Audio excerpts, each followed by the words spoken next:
second order of business is to thank AIPAD and the organizers of this event for opening the doors of their temple to our fledgling enterprise, which is educational in nature, called the Center for the Legacy of Photography.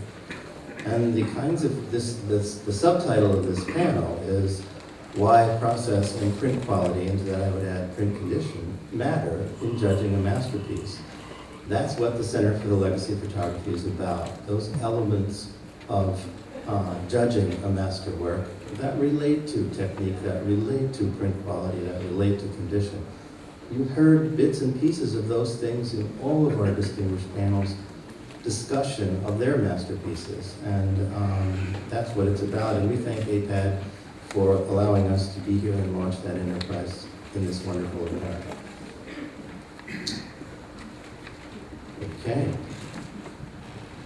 Well, the original meaning of masterpiece comes from the medieval guilds, where you were an apprentice and then a journeyman, and then to show that you were worthy of full guild membership, you created what you called your Meisterstück, your masterpiece that demonstrated your mastery of the craft.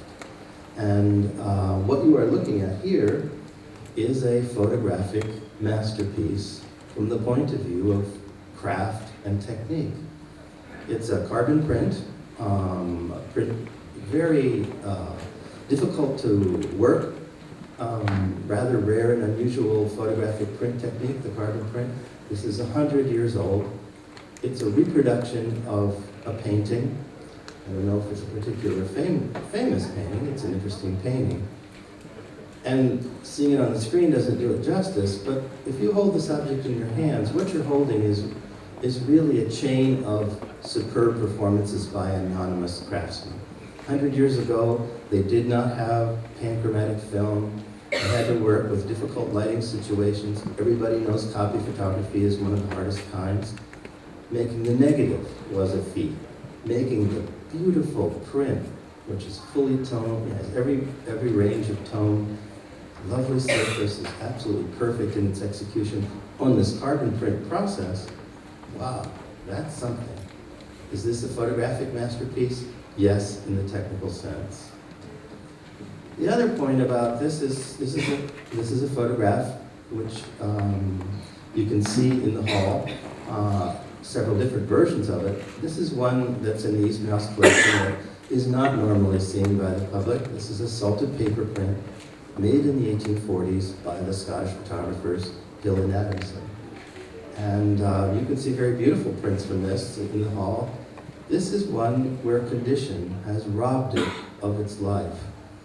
And this is an extreme example. Yeah, you don't have to be a connoisseur to know that this print has had the biscuit, I believe, as they say up north. And fortunately, better and much more lovely and fulfilling prints of this negative exist. But the point is, it's important to be able to judge not only the extreme cases of where time has taken a toll, but the subtler cases. Because one of the discernments about photography that's really important is to know what role the deterioration of the photograph plays in what you see. Are you looking at something that's quite close to the original? Are you looking at something that has a nice benevolent patina of age, or are you looking at something that has been, as this sad case shows, ruined by the hand of time?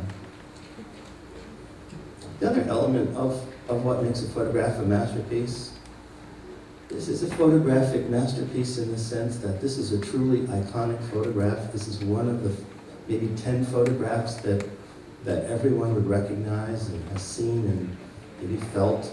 And this is the way many people understand and get in touch with the Depression, which is lately a little closer, perhaps, to our understanding that it might have been a few years ago.